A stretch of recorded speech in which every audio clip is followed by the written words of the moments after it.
이스라엘이라는 나라가 애굽에서 430년 동안 노예 생활하다가 출애굽을 하게 됩니다. 근데 여러분 지금도 여러분과 제가 같이 애굽의 라암셋에서 출발했거든요. 라암셋에서 떠나가지고 이스라엘 땅까지 지중해 해안길로 이렇게 걸어가면요, 일주일 걸어가면 들어가요. 그러다 자동차 타면은 한나절이면은 라암셋 떠나서 이스라엘로 들어갑니다. 근데 하나님께서는 이스라엘 백성들을 그 가까운 길로 보내지 아니하시고 광야길로 돌려서 40년 동안 광야 생활하게 했어요. 이번에 여러분들 이제 순정 공부하게 되면은 순장책을 받게 돼요. 거표지를 뭐로 만들까?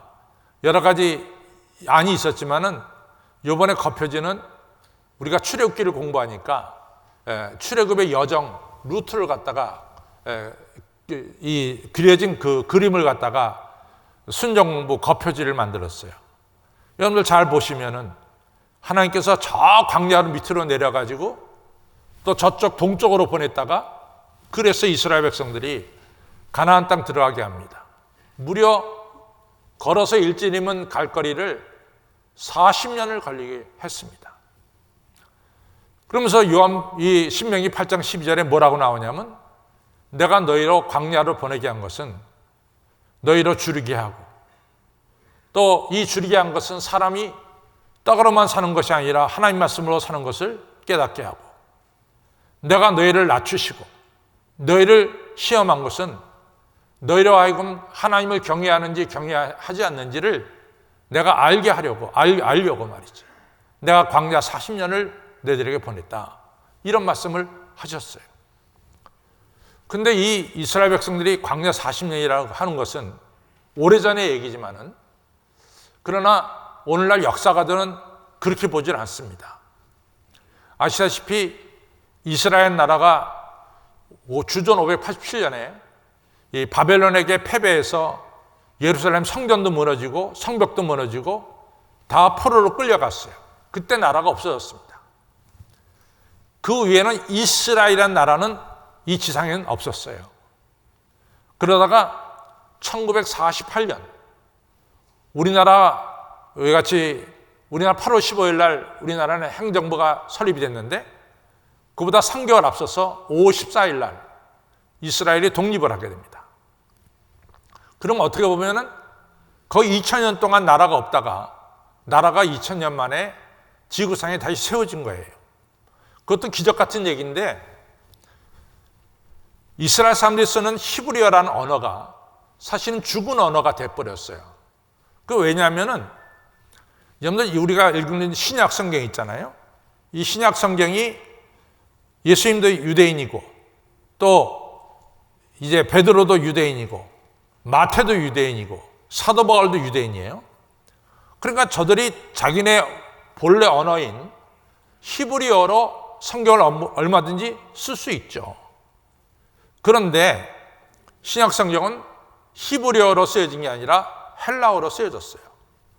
그게 뭐냐면 이스라엘 사람들 자체도 자기네 모국어인 히브리어를 잊어버렸다는 거예요.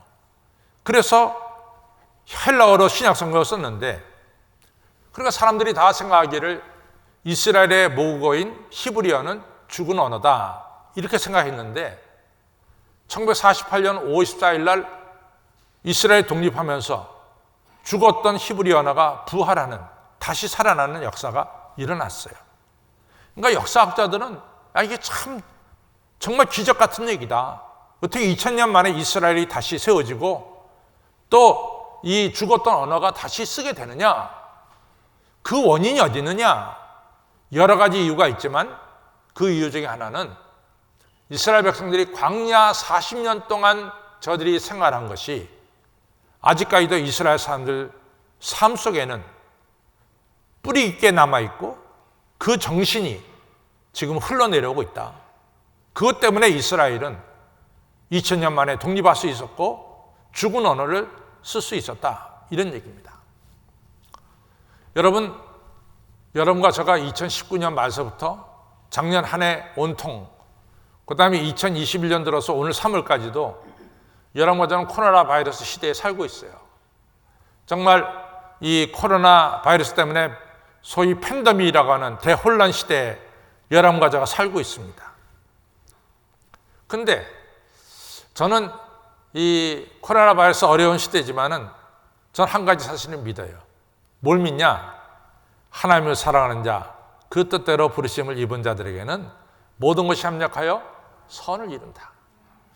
비록 이 코로나 바이러스 시대에 여러 가지 어려움이 있지만도 사실은 하나님께서는 틀림없이 여러분과 저에게 손해를 주시는 분이 아니라 이 어려움을 통해서 틀림없이 하나님께서는 많은 것을 우리에게 가르쳐 주시고 훈련시켜 주시고 저는 결국에는 선을 이루어 주실 줄로 믿습니다.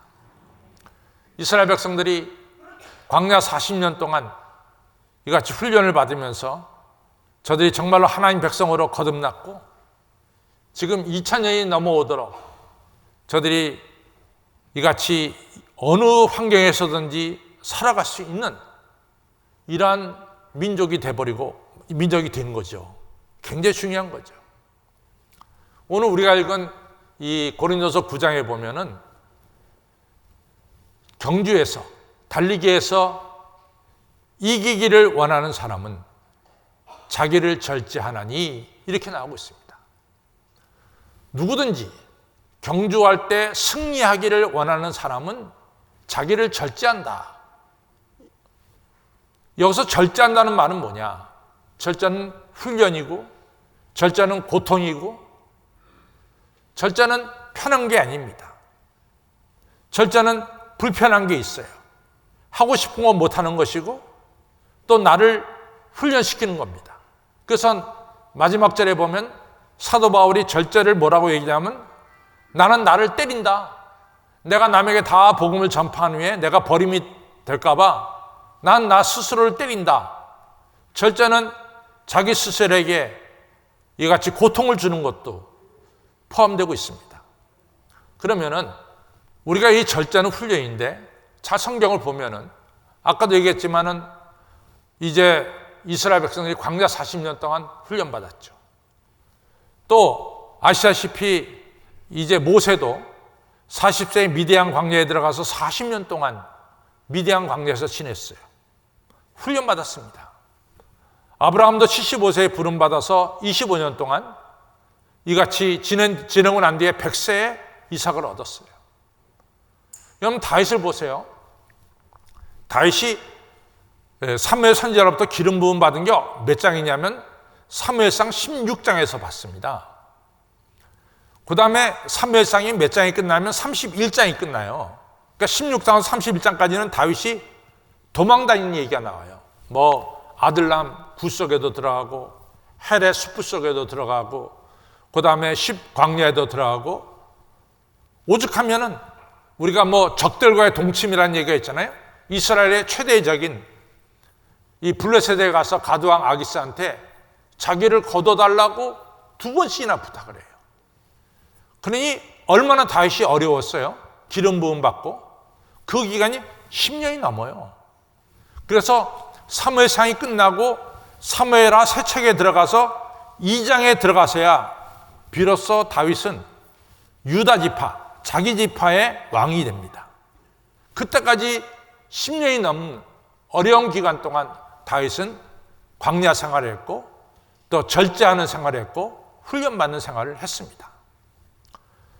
저는요, 여러 번 말씀드리지만은 저는 사도 바울을 볼 때 정말 깜짝깜짝 놀래요. 왜냐하면 사도 바울은 예수님을 뵌 적이 없어요. 또 사도 바울은 예수님의 십자가와 부활을 직접 눈으로 목격한 적이 없단 말이죠. 근데 사도 바울은 마태, 마가, 누가, 요한 예수님과 함께 다녔던 제자들보다 먼저 예수님에 관한 소식을 데살로니가 전후서, 고린도 전후서, 로마서, 갈라디아서를 통해서 썼어요. 그런데 너무 잘 썼어요. 그래서 나중에 베드로가요. 베드로 후서에 보면 사도 바울의 글이 좀 어렵다라고 하는 표현도 하면서 베드로가 사도 바울의 글을 읽었다고 하는 것을 갖다가 베드로 후서에 언급하고 있습니다. 아니, 예수님을 직접 따라했던 제자들보다 어떻게 예수님에 대해서 이렇게 많이 아느냐? 그리고 책을 써낼 수 있느냐? 이 복음서 저자들한테 많은 영감을 줄 수가 있느냐? 그것은 사도 바울이 사도행전 9장에서 이제 다메섹에 올라가다 예수님 만나잖아요.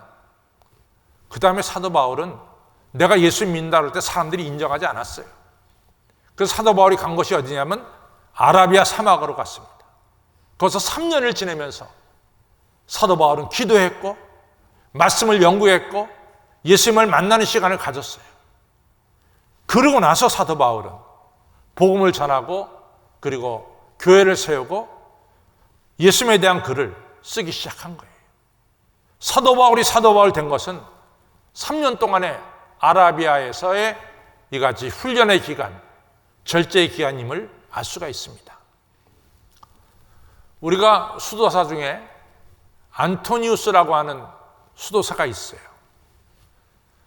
근데 이 안토니우스라는 수도사가 얼마나 예수님 말씀을 복음을 잘 가르치는 복음을 들으면서 많은 사람들이 부흥회처럼 감동을 받았어요. 그 안토니우스가 얼마나 능력이 있었냐면 갖가지 병자들이 오면은 안토니우스가 손을 얹고 기도하면 병자가 치유되는 이런 놀라운 역사가 일어났어요. 이 안토니우스에 대해서 수도원 공부를 하게 되면 안토니우스가 넘버원으로 떠오릅니다. 근데 이 안토니우스는 어떤 사람이냐? 아주 부잣집 아들이에요. 근데 아버지가 신앙생활 잘했어요. 그래서 아들도 안토니우스 신앙생활 잘했는데 아버지가 일찍이 세상을 떠나면서 아버지가 가지고 있는 엄청난 재산을 안토니우스한테 다 줬어요. 물려받은 거죠. 근데 안토니우스는 성경을 읽으면서 어디 안토니우스가 팍 부닥쳤냐면은 마태복음 19장이에요. 마태복음 19장에 보면 부자 청년이 예수님께 왔죠. 어떻게 하면 영생을 얻겠습니까? 예수님 말씀하시기를 네 재산을 다 팔아 가난한 자들에게 주고 그리고 와서 나를 따르라. 그러면 네가 하늘에서 보화를 받겠고 네가 영생을 얻을 것이다. 그때 부자 청년은 그 예수님 말씀을 듣고 받아들이질 못했어요. 슬픈 기색으로 돌아갔다 그랬어요. 거기에 안토니우스가 부닥친 거야. 나도 이 부자 청년하고 똑같은 게 아니냐. 그래갖고 이 안토니우스가 결단하기를 자기 전 재산을 가난한 자에 다 주고 안토니우스는 사막으로 들어갔어요. 사막 수도원에 들어가서 20년을 생활했어요. 사막 수도원에 전기도 없죠. 먹는 것도 불편하죠. 여러 가지 어려웠어요. 그러나 안토니우스는 이같이 사막 수도원에 가서 열심으로 기도했고 성경책이 없으니까 성경을 외우기 시작했어요. 그래서 안토니우스 머리에는 성경 66권이 다 머릿속에 들어가 있었어요. 그러고 나서 20년 만에 이같이 사막에서 나와서 도회지로 나왔을 때 그 말씀은 수많은 사람들을 변화시키는 능력의 말씀이 됐고 그리고 그의 능력의 손은 수많은 사람들을 치유하는 예수님의 능력이 나타나는 치유의 손길이 됐습니다. 안토니우스의 20년 광야 생활은 그 경건 생활은 그로 하여금 신앙생활에서 승리하게 만드는 중요한 기간이었습니다.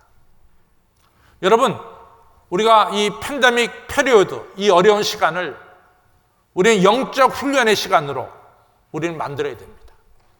이 시간 그냥 불편하다, 어렵다 이러고 넘어갈 것이 아니라 우리가 이스라엘 백성들의 광야 40년을 생각하고 또 사도 바울의 3년의 아라비아 광야 생활을 생각하고 또 다윗의 10년 넘는 광야 생활을 생각하고 여러분과 저도 이 코로나 바이러스 시대의 이 불편한 여러 가지를 우리 영적으로 훈련하는 시간이다 이렇게 만드시기를 주님의 이름으로 부탁을 드립니다. 그럼 이거 어떻게 만들어지느냐? 첫째는 이 집에 있는 시간이 많아져요. 성경만 읽으세요. 여러분들 사람 만나는 시간이 많이 줄어들었어요. 예수님 만나시길 바랍니다. 기도하시길 바랍니다. 우리가 정신없이 살 때는 막 빨리 걸어갈 때는 옆에 뭐가 안 보여. 그러나 할 수 없이 빨리 걸어가지도 못하고 가만히 서 있을 때가 있어요. 가만히 서 있을 때는 과거에는 그 길을 수없이 지나가면서도 못 본 것들이 이제는 보여지기 시작합니다. 바로 이 코로나 바이러스 시간에 여러분과 저는 이제는 예수님을 바라보시길 바랍니다. 예수님 만나시길 바랍니다. 그래서 기도 많이 하시고 성경 많이 읽으세요. 아이, 나는 성경 못 외워. 여러분들 수없이 영화 배우들 이름 외우고 있으면서 왜 성경을 못 외워요? 유행가 부르라면 유행가만 절절절 부르면서 왜 찬송가는 못 불어요?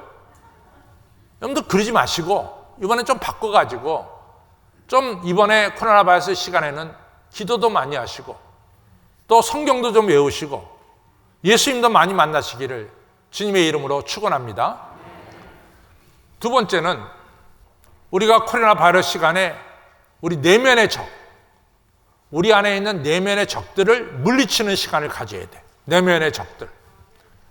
에바 그라우스라는 유명한 수도사가 우리 내면의 적을 8가지로 정의를 했어요. 8가지. 첫 번째가 뭐냐면 탐식이래요. 탐식. 좋은 거, 맛있는 거 먹으러 다니는 거, 맛집만 찾아다니는 거, 탐식. 두 번째는 뭐냐면 정욕이에요. 음욕입니다.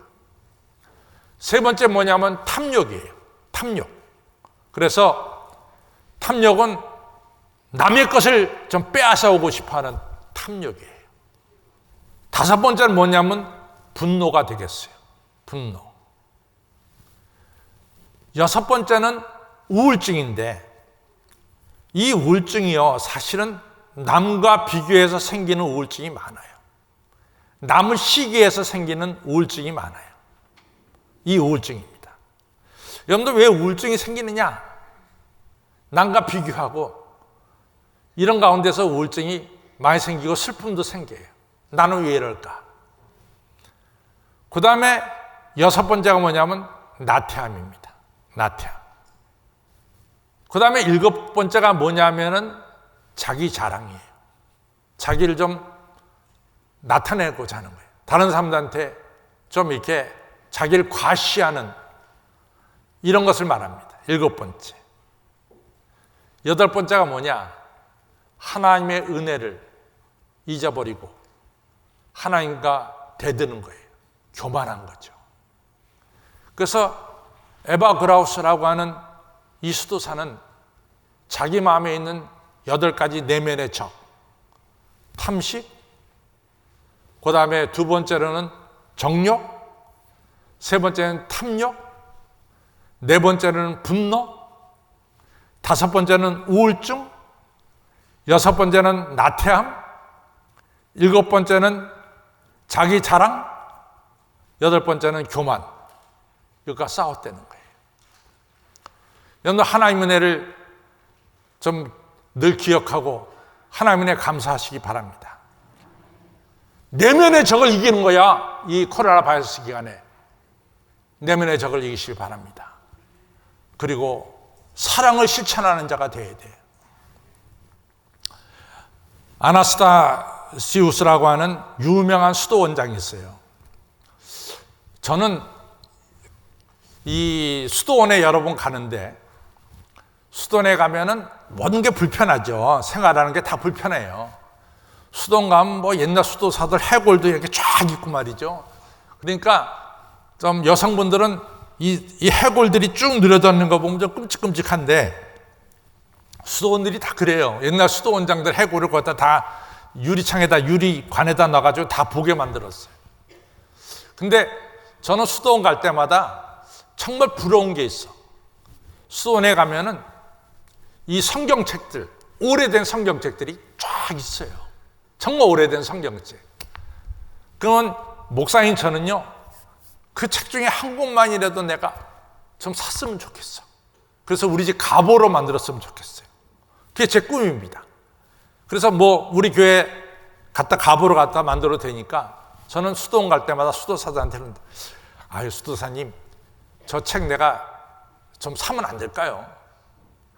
제가 원하는 돈을 드릴 텐데 좀 사면 안 될까요? 그러면 수도사는 no, 절대로 안 된다는 거예요. 안 팔어 이 사람들이. 그렇게 성경책이 여러 권 있으면서도 안 파는 거야. 왜? 그거는 그 수도원의 어떤 이 권위를 자랑하는 것 같아요. 우리 수도원은 몇 년도 성경책이 있다. 이것이 권위를 자랑하는 것 같아요. 근데 아나타스 이 시우스 이 수도원장한테 정말 오래된 성경책이 있어요. 근데 어떤 분이 와서 이 수도원에 와서 아나타시우스 이 원장하고 얘기하다가 보니까 그 성경이 보이는 거야. 근데 원장님이 잠깐 자리를 비운 사이에 이 찾아온 사람이 그걸 갖다가 가슴에 품어버리고 나가버렸어. 그러니까 원장이 와서 보니까 성경책도 없고 사람도 없으니까 그 성경책 그 사람이 가져간 거 다 알죠. 근데 사람 보내지 않았어요. 그냥 내버려 둬버렸어요. 이 성경책을 훔쳐가지고 나온 사람이 시내에 와서 이 책방에 가서 이 성경책을 내놓습니다. 이 굉장히 귀한 성경책인데 이 책 제가 팔려고 합니다. 이 책 내가 500만 원 받으려고 그러니까 우리나라 돈으로 한 500만 원 받으려고 그러니까 500만 원 가치가 있으면 저한테 500만 원 주십시오. 그때 책방 주인도 이게 이 보통 책이 아니거든요. 좀 범상한 게 아니란 말이죠. 그러니까 저한테 책을 맡겨주시고 가시면은 제가 내일 이 책에 대해서 제가 알아서 이제 결정을 짓겠습니다. 그러니까 이제 그 책을 가져온 사람은 책을 책방에 맡겨놓고 갔어요. 책방 주인이 이 성경책을 가지고 아나타시우스 원장님께 찾아갔다고. 왜냐하면 자기는 이 책에 대해서 잘 모르겠어. 그러니까 아나타시우스 원장님한테 원장님 오늘 저희 집에 저희 가게에 이 사람이 책을 가지고 왔는데 500만 원 달라고 그럽니다.